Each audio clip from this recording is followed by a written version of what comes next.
Gradine su ruševni ostaci drevnih prapovijesnih utvrdi i naselja. Najčešće su smještene na uzvišenjima, okružene strmim liticama i utvrđene čvrstim zidinama i nasipima. Neke gradine su bile stalno naseljene, ali većina ih je služila kao utvrde, stražarnice i skloništa u vrijeme rata.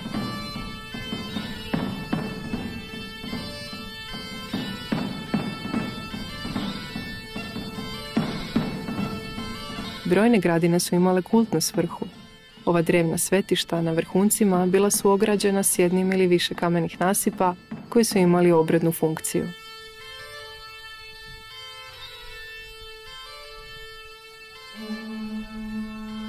Neke gradine su poznate po svojim megalitskim bedemima.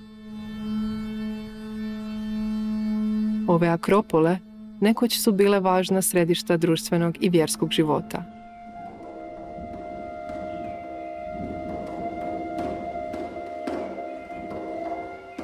Do danas su se očuvali samo ostaci njihovih veličanstvenih zidina, građenih od divovskih kamenih blokova u tehnici suhozida. Svjedočanstvo su graditeljske vještine i razvijene kulture drevnih Liburna, Delmata, Daorsa, Ardijejaca i drugih ilirskih naroda.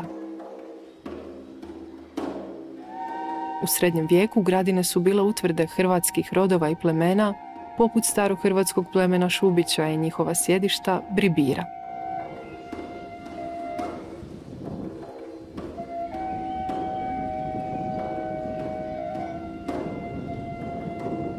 Zbog svoje geostrateške važnosti, brojne gradine su bile naseljene i u vojnoj funkciji, od prapovijesti do ranog novog vijeka.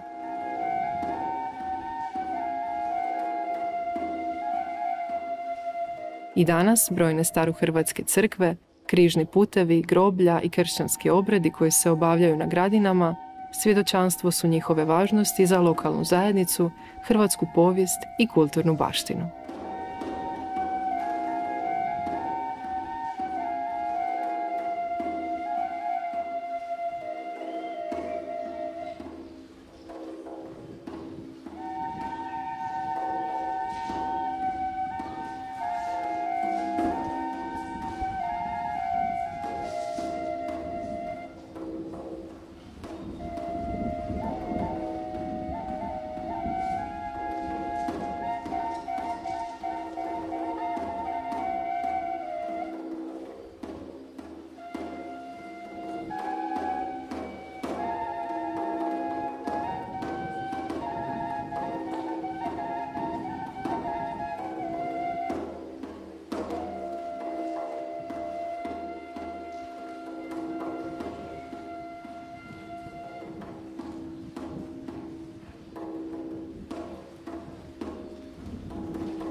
I danas gradine su dio kulturnog pejzaža i važno svjedočanstvo hrvatske povijesti, identiteta i kulturne baštine.